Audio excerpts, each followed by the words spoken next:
It hasn't started its crackle yet. It's still drying. It's kind of cool in the studio today, so it's going to take its time, I'm sure. I can see a little crackle happening down here. Oh, and there's some more. Can you see that? Wait, it's there. Anyway, it is happening. And I do like the grit paste added, so it'll be interesting to see how that works out. And maybe I want to adjust it a little bit, like I'm seeing this area right here. Well, I'm gonna leave it and then let it be what it is, and tomorrow I will take another look at it. And if I feel like I want to add additional texture to it, I will. But you can see that by adding the tissue paper first, we get striations in the way that tree bark grows. And we could have left it like that, and that, again, it would have been enough to evoke the idea of tree bark. But by adding the paste, you get that more textural, that more layered feel that is more genuine to tree bark. So I'm really optimistic for how this is going to come out. So now the time's come to mix the colors for what will be my tree book. And I need to look at some reference photos and remind myself just how little bit of brown is actually in tree bark. Oh, there you go. It's a reminder to myself. Oh, I'm going the wrong way. So here's, sorry about that. Here are some photos of the bark on an old maple tree in my yard. And you can see that between the lichen and just the gray of the bark itself, there's a lot of color in this bark. And again, very little of it is what you would call brown. So I'm going to mix different colors that I think sort of replicate this feel, which is kind of a blue-gray, ochre lichen color. There is definitely some, oh, sorry, wrong way again. Some blues in here, like, I don't know if you can see that, where that lichen is, right there. And I'm going to try to mimic that in color. Using mainly chalk paints, again, I want the matte finish. I want it super, super flat. And I'm using a color called Mineral and Elephant and Moss. And I'm not quite sure how I'm going to mix them together, so sort of bear with me. I know I'm going to take some of this color, the Elephant, because it's sort of foundational, and the Mineral. And one of them is darker and the other is lighter. Well, I guess if one was darker, the other would have to be lighter. And I'm just going to pour a little into the container. And I probably poured way more than I need, but that's okay. This paint is so goopy, but it does produce a really nice effect. So I know I want to darken that a little bit. Oh, come on. Is it always this gloopy, or is mine special? Okay, get some more. Put that down, get a fresh stick so I don't contaminate the jar. Let's mix this up and see how it looks. All right, so it feels already like it's still going to be too light for the color I want. You know, it's not terrible. It could be a first coat, although I sort of think I want a darker first coat. And I also do want to have a little brown underneath because, as in one of the reference photos, let me grab it, you can see here the brown, sorry about that there is brown underneath there, and a little green and that blue-gray color. Let's go toward that. Definitely is bluer than this, even at its best. So I'm going to add to it, this native turquoise is a favorite blue of mine, and let's see what it does. Just a little squirt. If it, oh, it did squirt. Not where I wanted it to. Try that again. Just, can you hear it kind of farting? Right now I don't want too much. This has to be added very slowly because the last thing I want is actual blue bark. But it could be just enough to cool it down. Yeah, I'm liking that. All right, so in looking at this, I think this is getting closer to the color I want, kind of a cool putty color, but it's still a little too light. So more elephant. Sorry if this is off camera.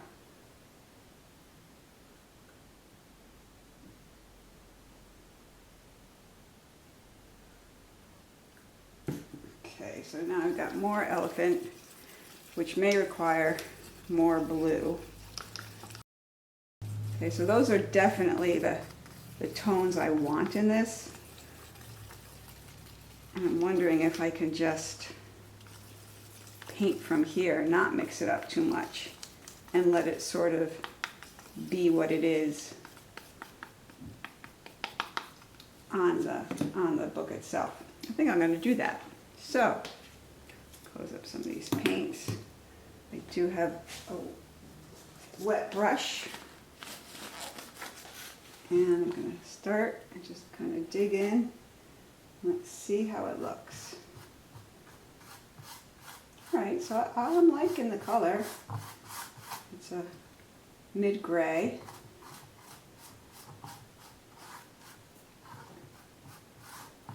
Move this other book out of the way. It does look very elephanty. So I am going to go in the hinge, but just lightly. And this is, I'm putting this on fairly thick. I have not diluted it at all with water. And I don't think I need to. And I should have done the underside first. I could have also tested the color. But hey, here we go.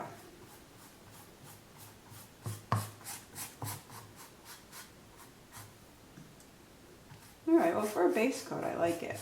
So I'm going to stop now on this side and actually do this side first, so to speak, even though I didn't get the paint around the edge. Again, remembering I don't have to go very deep into the middle of the cover. And you can see that the texture created by just the tissue will be enough to give me the wood feeling on the edge. I didn't have to actually do a crackle on this side.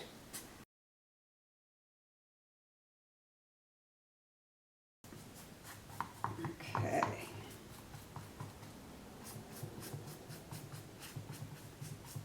So that should be well and good. For the underside, it may need another coat, it may not. So now I'm just going to flip it over on the wood piece and continue. All right, so back to business. Paint this gray color. And I can see I'm definitely going to want to come back and layer it with some other colors.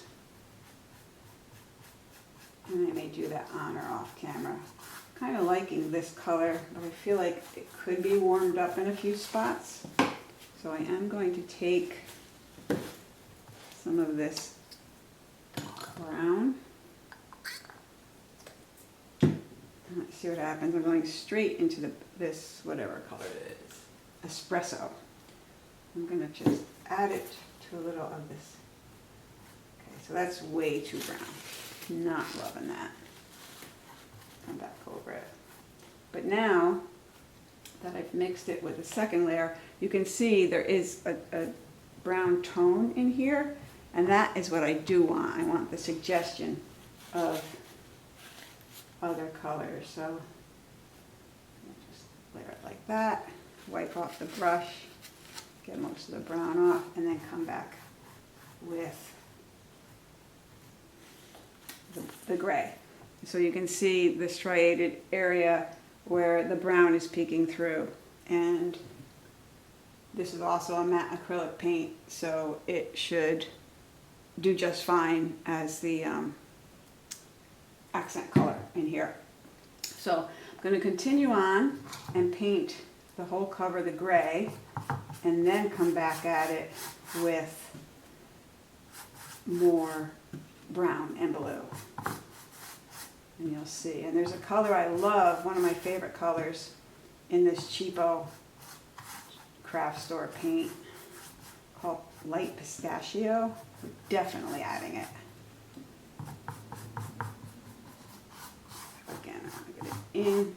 I don't really want much white showing. That's the thing. There is no white in a tree. No pure white. So, trying to keep my big head out of it. Apologies, apologies. Okay, this is starting to look beautiful. Pretty pleased with it.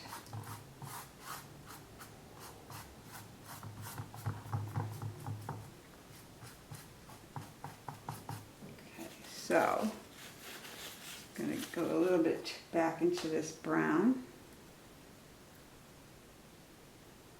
and give it a nice streak toward the crease. Come back right on it with gray. And you can see just the hint of brown. That looks beautiful. And I need to do a similar thing with the blues. So let me finish getting all the white covered up here. Now you can see I didn't wipe my brush and I got a little brown in the paint. I can avoid that unless I want some brown.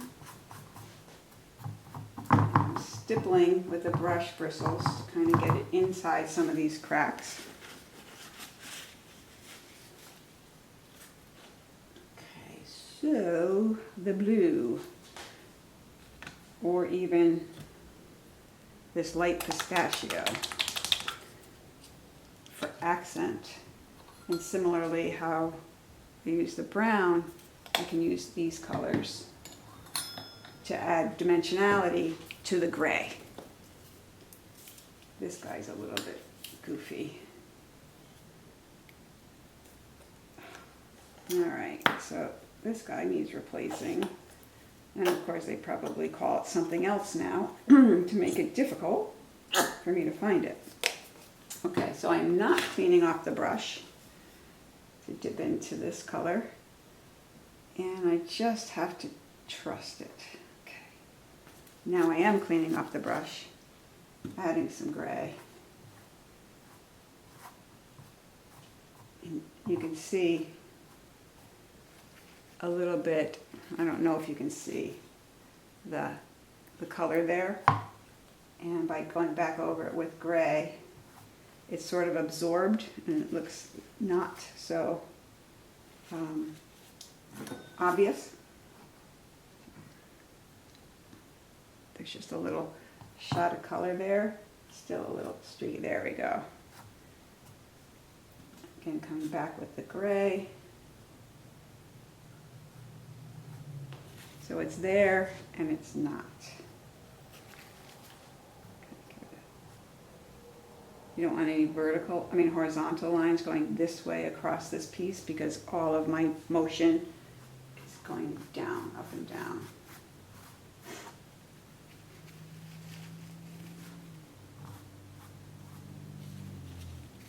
All right, I do love this color, so I'm going to get some of it onto the back.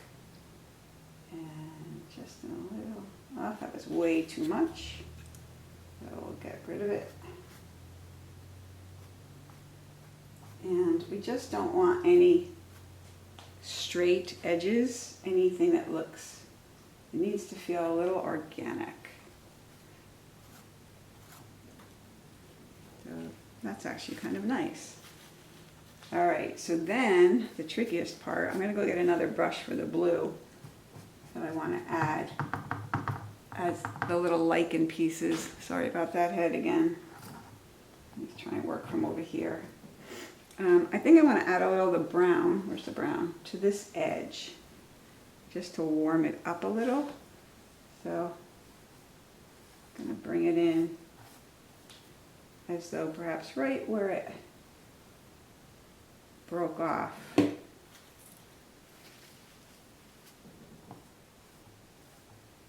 Was a brown area. And come back to the gray. So again, it's just hinted at, the brown color is there, but it's not a brown trunk.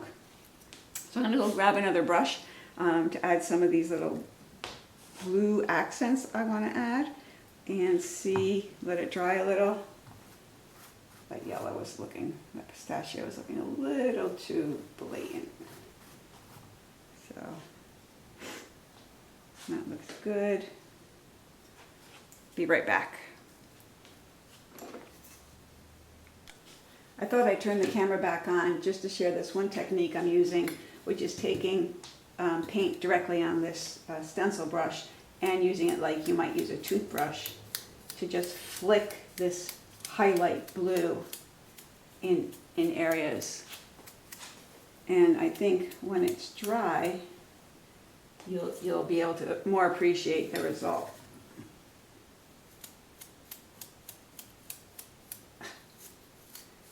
All right, I need a little bit more paint, and it's the paint that doesn't want to come out. So, let's see. No, I don't need much more. Again, this is definitely, this whole painting is a less is more. If you get your colors where you want them, then a little bit of each effect is all you need. So, tap some of it off. There we go. And it's just adding little flecks of what could be lichen.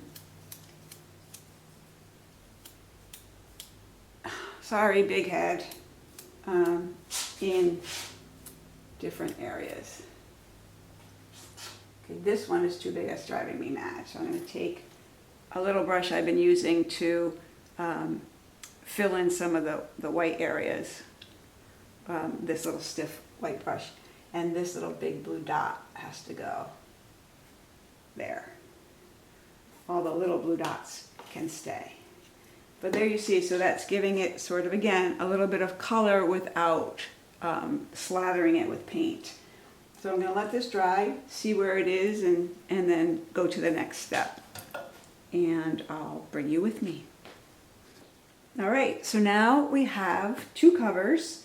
Each using similar techniques and materials that tell two different stories. We have the charred, burnt book that looks as though it's pulled out from beneath under a house fire maybe, and has a story, maybe a tragic story to tell.